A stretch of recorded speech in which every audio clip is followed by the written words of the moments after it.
Chapter 9. The Roosevelt Corollary. The Roosevelt Corollary to the Monroe Doctrine. The year 1904 marked a significant turning point in American foreign policy, with Theodore Roosevelt's declaration of what would become known as the Roosevelt Corollary to the Monroe Doctrine. This policy expansion reshaped the United States' role in Latin America and set the stage for its involvement in global affairs.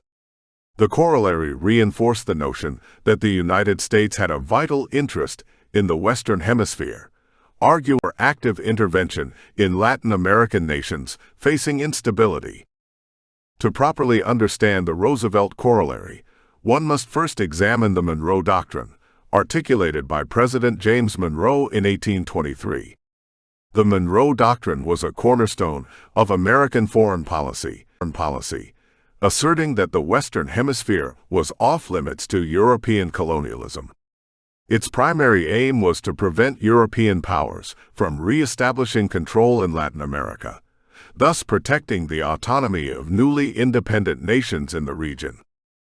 As the United States expanded its influence throughout the late 19th century, particularly after the Spanish-American War in 1898, the need for a more assertive policy became evident.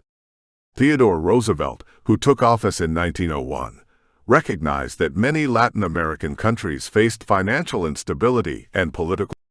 European nations, like Germany and Great Britain, threatened to intervene in the region to collect debts, igniting Roosevelt's desire to protect American interests and maintain regional stability. The Roosevelt Corollary asserted that the United States had not only the right, but the obligation to intervene in American countries facing internal conflict or external threats. This policy was fundamentally rooted in the idea of international police power. Roosevelt stated that the United States would intervene in situations of chronic wrongdoing by local governments that could potentially invite overseas intervention. One of the most notable examples of the application of the Roosevelt Corollary was the U.S. intervention in the Dominican Republic in 1905. Faced with the threat of European intervention over unpaid debts, the United States took control of the Dominican Republic's customs house to oversee debt payments. Such actions exemplified the U.S. approach of acting as a stabilizing force in the region, albeit often through military intervention. The implications of the Roosevelt Corollary were far-reaching. Firstly, it solidified the United States' status as a dominant power in the Western Hemisphere. This shift allowed the U.S. to justify its involvement in Latin American affairs, often leading to military interventions that were justified under the banner of stabilizing the region. Secondly, the corollary escalated tensions between the United States and various Latin American nations.